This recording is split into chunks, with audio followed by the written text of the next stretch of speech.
You're right then guys, so something a little bit different today. We brought this L200. She's a bit of a beast. But in 7 years it's not had a timing belt.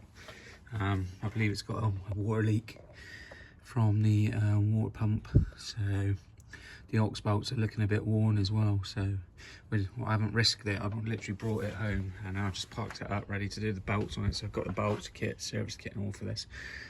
So let's we're going to strip this down and look how we do the timing belt. Now I believe there's 2 belts on here. I think there's a what they call a balance belt, which to be fair I don't know what it is, so I need to look it up, but I know there's 2 bolts on here. But same as any timing belt, we'll just make sure we got the timing marks marked up, and we'll Tipex the belts as well to make sure we got all the teeth in the right place. But we'll show you that when we come to it. So for now, just looking at this and what I'm going to do, I like to pull the front ends off of these, well, off of any vehicle because it just gives you access. But looks like we get the radiator out, the fan out, potentially these 2 grills out. This thing might be in the way, but I'm hoping it can just stay there and I can get access through. As long as we've got access to the actual belts, that's all I need. So looks like that pipe's gonna have to come out there, potentially this pipe here. So we'll just start stripping down and see where we get to. Cool. So for anyone who's interested, we generally do all of this work with a basic Helford's toolkit, and then if we need some specific tools, we'll get those as well. Like sometimes you get the superstar ones, the 13s, so I've got a set of those separate to this kit, generally on VW stuff. But yeah, so that's generally what we do it with. We've got an impact wrench and a ratchet wrench as well, which generally help to get out of trouble, but this is all we use really. This is the main kit. Okay guys, so we got some right shit weather now. It's pissing down with rain for some reason. Well, I say for some reason, it's fucking England. Anyway, so we've rigged up a tarp. It's keeping us dry. We've got the radiator out. That's a piece of piss to get out of. 4 bolts. Let me show you. So you got, first of all, you got to do the cowling. There's the top bolt, bottom bolt, and then same. And then there's 2 bolts on the radiator. You want to do those, and the radiator slides out then, and then you get the cowling out. There was, I don't know if I can show you. It's probably on the other side. Bear with me. So just down on the bottom there's an elbow that bolts into there. You got to take that off as well so you can get it off. Apart from that was simple. Looking at it now, we've got to get the fan off. I think there's 4 bolts holding that on, so we're going to whip those off. I was thinking we're going to have to get this front end off, but actually there's quite a lot of space in here actually, so we should be all right. Bit of jiggery poker and all that. Yeah, I'll bring you back once we got this fan off. So we got four bolts on there, and then yeah, we'll get the aux bolts off.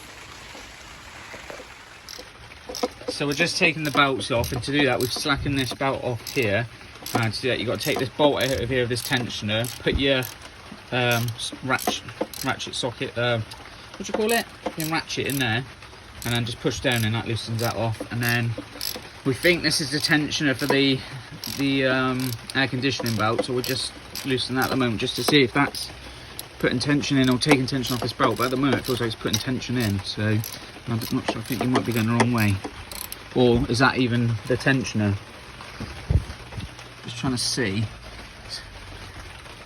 It looks like it should be a tensioner, but if it's doing what it needs to do, different story. So we're going to keep going with that and see what we can do, and we'll let you know what it was. But that's, I'm just trying to figure out what that's. Yeah, I think actually now if we give this a little tap, this might go down to release the tension. So we'll try that. We'll just give it a little tap.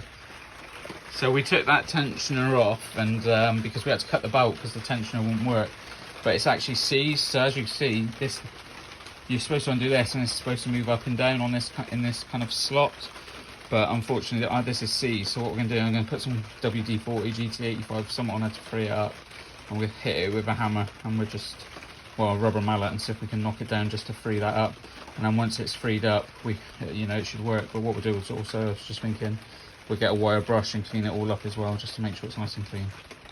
So we were being a little bit thick, and if we turn this over, there's a nut on the front, and if you crack that off slightly, we can then obviously move this up and down. So it looks like to get the tension in it, you use this to get the tension. We took that out, but you use that to get the tension in it, and then you tighten it up on there just to crack it all down.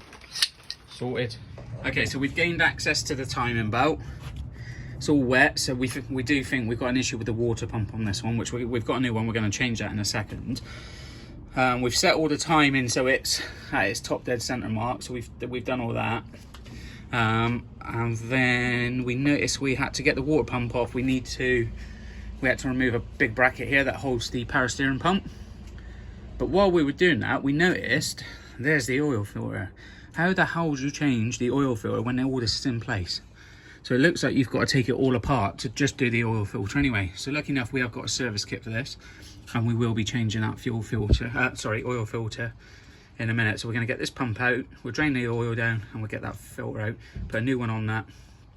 And then we'll be good to start putting it all back together and put a new timing belt on it as well. Just thought we'd point that out because that looks like a shitter to do, so we're going to do that as well. So we've just swapped out the bottom balance belt. It's a little bit tricky, but as long as your timing marks line up, so that one there to there. What we didn't realise is you can actually slide these pulleys off, and if we'd done that in the first place, we would have been able to mark up the actual crank pulley onto the belt, because what we normally do is put some Tipex on, so you can see a Tipex mark there, and at the top here we use a Tipex mark. So what we do is we mark them on the old belt. We transfer the marks from the old belt to a new belt, so then we know when we line them up that it's all actually, it's not a tooth out, it's all exactly how it was before. So you can slide these pulleys off to get to that back pulley, which makes it easier. And also you've just got to watch out for your crank sensor there. You need to push that through, so undo the bolt and take that through. What else have we done? Oh yeah, and then to get this spring on, which is a bit of a nightmare, you've kind of got to fit it in loosely. Put that tab there on top of the new pulley, tensioning pulley, and then you've got to put tension on the pulley. So there's on the other end of this spring, there's the other tab which locates down in the bottom corner. But if you put tension on that, you can actually turn it enough to get it in, and then as you tighten that bolt up, it tightens it up. So it's actually not too bad, just a little bit of logic there to do that. So we're happy the bottom balance belt's on okay. We're now going to take the oil filter out. Try and get that out, because obviously access there we've just noticed is a bit shite. So we're going to get that out and put a new one of those on. We won't drain the oil out yet until we've put all this back together, but what we'll do is we will give it an oil change before we actually start the engine up, so the dirty oil doesn't go into the new filter. After that, we'll put the water housing back on, water pump on, so you've got to put that back on. And then water pump, then it's timing belt, new pulleys. So we've got new pulleys to put on here, so we've got three of these new pulleys to go on. So we've got that one down the bottom here, just there, and one on the actual tensioner. So we've got 3 new pulleys to go on. New belt, we did exactly the same. So we've marked Tipex marks on the teeth, so we can count the teeth and make sure we go in the right position. So oil, filter, water pump, timing belt, put it all back together. Right, apologies for this because I forgot to film, but what we've done is we put the water pump, so we changed the oil filter, then we put the water pump in, so that went in, then we put the timing belt on, same again, just followed all our marks. It was one tooth out, so we just had to rejig it and put it back in, so we put that on. So it's always good to put your Tipex marks onto where you've come from off the old belt, so you know it's gone on the same. And we've checked, we've turned it over 2 times, as in on the pulley, and nothing's happening, so it's okay, it all sounds good. Putting the aux bolt back on, so we put the water pump, this is for the fan, that's all gone back on. Put the power steering pump back in, put the tensioner back in. You need to make sure you really got to pull that to get that tension back on this belt here. And now we're putting the not power steering, what do you call it? Keeps you cool, air conditioning. Putting the air conditioning on, and that the tensioner we talked about earlier and we freed up, so that's going to go back on now. After that, we're going to drain the oil, put some fresh oil in it, change the air filter, and then we'll start it up and make sure everything's okay. We'll film that because if it all goes wrong, at least it'll be something to watch.